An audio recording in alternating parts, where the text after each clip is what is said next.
बच्चों, हम लोग पाठ 5 शूलपाणी कहानी का अध्ययन कर रहे थे, जिसका आधा भाग पिछले कक्षा में पढ़ चुके हैं। अब इसका शेष भाग का अध्ययन करेंगे। चलिए देखते हैं कि क्रूर राक्षस शूलपाणी कैसे भगवान महावीर के दया, धैर्य, प्रेम, सहानुभूति से उनका शिष्य बना। आगे देखते हैं। क्रोधित होकर शूलपाणी ने कौशिक नाग से कहा, तुम इस दुष्ट आत्मा को काट लो। कौशिक फुंकारता हुआ भगवान महावीर की ओर बढ़ा।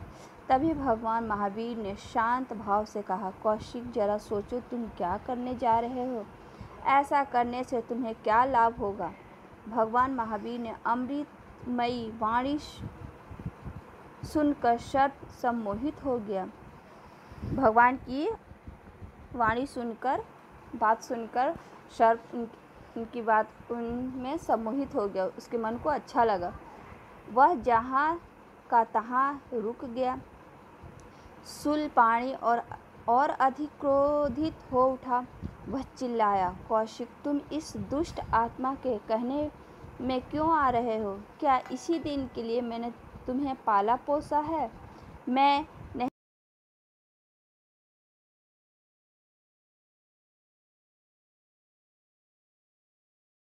वध किए देता हूँ। शूलपाणी ने अपना शूल उठाया। जैसे ही उसने भगवान महावीर पर आक्रमण किया, हमला करना चाहा, कौशिक नाग ने उसे ही डस लिया। शूलपाणी धड़ाम से भूमि पर गिर पड़ा और तड़पने लगा। कौशिक उसे ही काट लिया। शूलपाणी धड़ाम से जोर से धरती पर गिर पड़ा और तड़पने लगा। उसे तड़पता देखकर भगवान महावीर को बहुत दुख हुआ। उन्होंने कहा, शूलपाणी, घबराओ मत, मैं अभी जड़ी बूटी लाकर तुम्हें उपचार करता हूँ। महावीर जी ने उस दुराचारी राक्षस शूलपाणी को कहा कि तुम घबराओ मत, मैं अभी इस वन से जड़ी बूटी लेकर आता हूँ, तुम्हारा इलाज करता हूँ। भगवान महावीर जंगल की ओर निकल गए। अंधेरा होने के कारण उन्हें बहुत परेशानी हो रही थी। अंधेरा हो गया था, मतलब जड़ी बूटी खोजने में उनको बहुत दिक्कत हो रही थी। फिर भी उन्होंने एक जड़ी बूटी खोज ही ली। तब वे लौटे तो गांव के बहुत से लोगों को वहां पाया।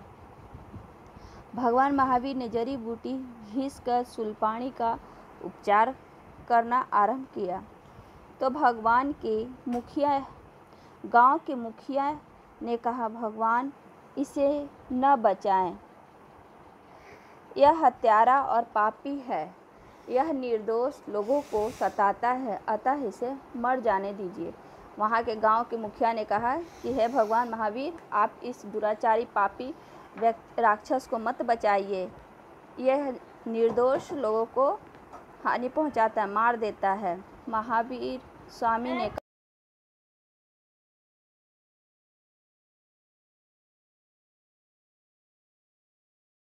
करनी चाहिए।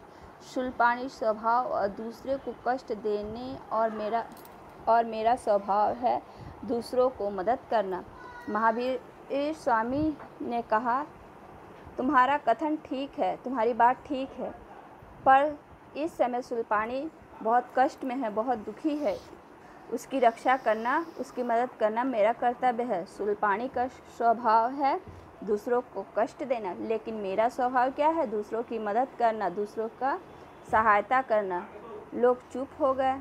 कुछ ही देर में शूलपाणी स्वस्थ हो गया। वह उठकर भगवान के चरणों में गिर पड़ा और बोला, प्रभु, मुझ अज्ञानी को क्षमा कर दें, माफ़ कर दें। मैं बहुत बड़ा पापी हूँ। मैं जानता हूँ कि मेरे अपराध क्षमा करने योग्य नहीं हैं।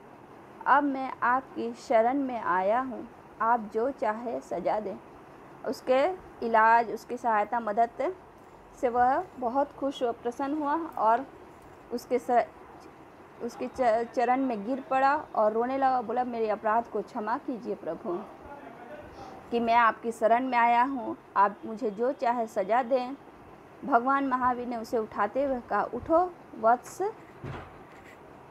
बेटा, सच्चे मन से किया गया प्रायश्चित ही सबसे बड़ा सजा होता है।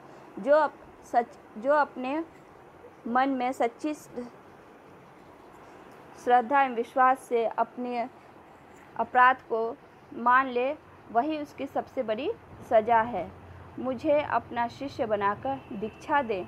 मैं प्रण करता हूँ कि अब किसी को नहीं सताऊंगा। शूलपाणी ने कहा कि मुझे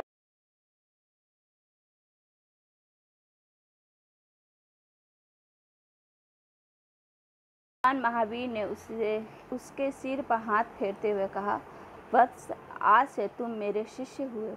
भगवान तुम्हारा कल्याण करेंगे। महावीर जी ने उसके सिर पर हाथ रखा और बोला, बेटा, अब से तुम मेरे शिष्य हुए। भगवान तुम्हारा हमेशा कल्याण करेंगे। मानवता की सेवा करना ही सबसे बड़ा धर्म है। मानवता की सेवा करना ही सबसे बड़ा हमारा धर्म है। यही तुम्हारे लिए दीक्षा है। महावीर स्वामी से दीक्षा पाने के उपरांत शूलपाणी का जीवन दर्शन भी बदल गया। महावीर स्वामी से दीक्षा पाने के उपरांत शूलपाणी का जीवन अत्यंत बदल गया। अब वह परोपकार, भलाई में अपना जीवन व्यतीत करने लगा। धन्यवाद।